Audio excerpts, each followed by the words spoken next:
Hey guys, welcome back to my channel. I have missed you all so much, but I've been kept busy with my law degree and work experience and just summer in general. I hope you all had a lovely summer. Yeah, I'm over 100 subscribers. That's really sweet of you guys. Thanks so much for subscribing. And if you're watching this video and not yet subscribed, how about you just go and click subscribe and make my day?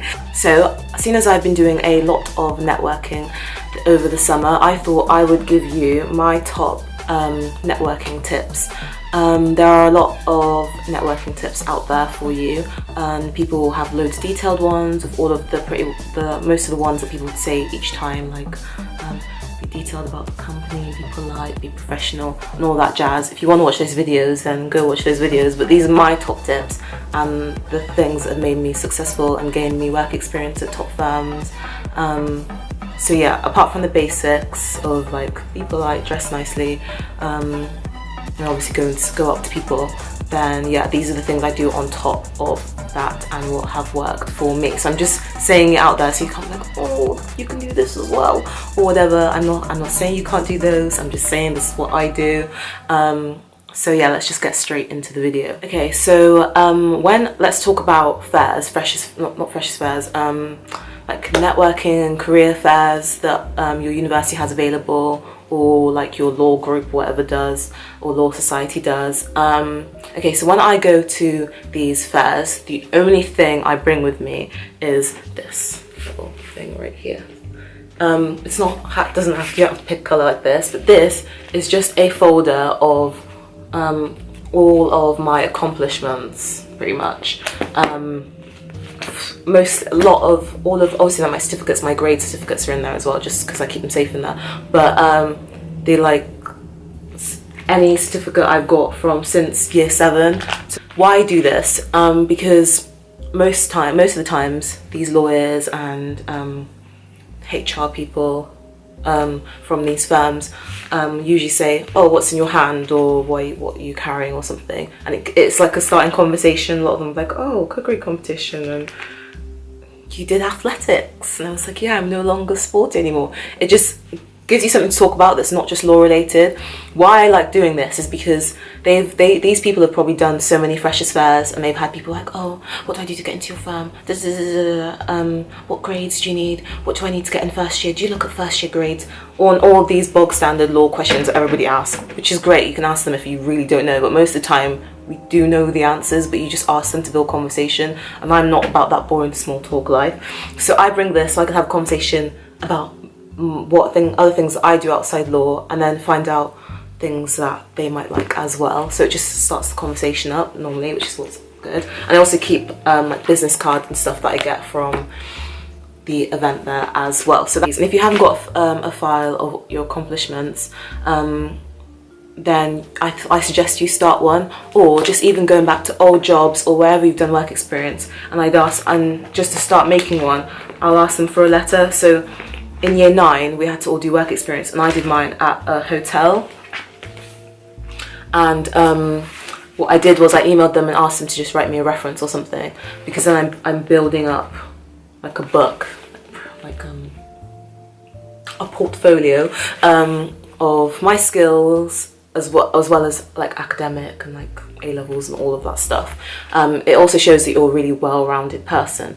Okay, when it comes to business cards, I'm not going to show you one because I probably shouldn't give people's details out, but this is what I do, is that I'm chatting away to them, and I'd say something like, oh, it'd really be great if I could hear more from you, or sometimes they'll just offer me the business. If you've done well, they'll offer you the business card or something, or like, this has been really interesting what you've been saying, like, can I email you to ask some more questions? Or sometimes we just ended up chatting about life, that oh, I haven't really discussed any law stuff with you yet, can I just email you? Just be real, be yourself, and just chat, because people are bored. Not, law isn't boring, but people, if I did that job that they do, going to all these different universities and all these different cities to talk about law stuff, like, I would get a little bit bored of the repetitive questions. So a personality leaves more of a lasting effect than just the same old law questions. For example, okay, when I was doing my pathway to law at Exeter University,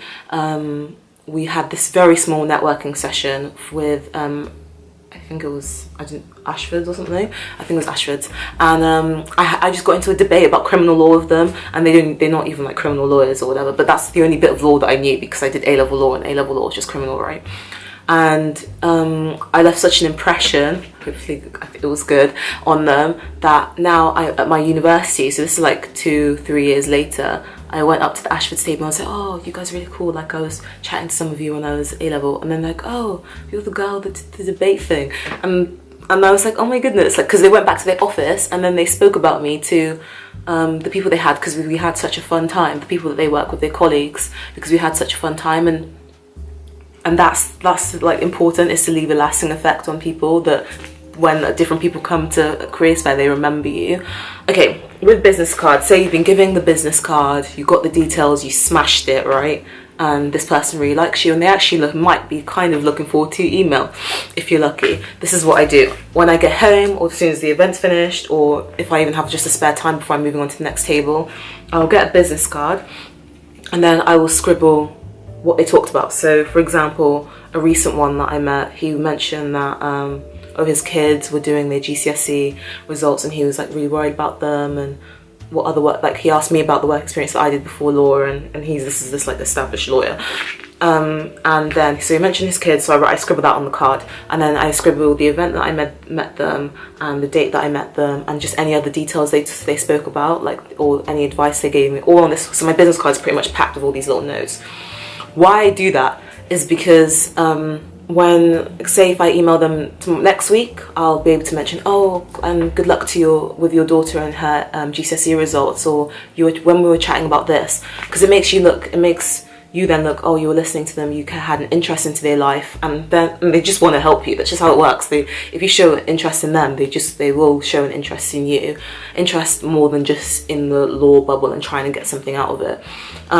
Or like one person I emailed recently, I actually met them like maybe 6 months to a year ago, and I completely forgot pretty much everything they told me, but I knew this person would be able to help me in this way. But then I looked at my card, and my card's got the details of what we spoke about and triggered my memory, so then I could be like, oh, hey, it's been like, obviously not hey, dear, not madam, or just a little bit more formal than hey. This is what I remember chatting with you, and even if they don't remember you, they feel rude because you then remembered so much and they barely remember you, but then they still want to help you because they feel bad anyway.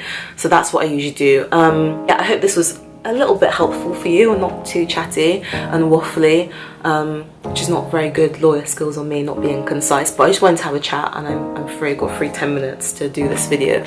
So if you have any further questions I haven't answered, or emails, just comment below. Yeah, thank you for all your comments on my LNAT video. Good luck to you all. I know how hard it is. So yeah, thanks so much guys, and I will see you next time.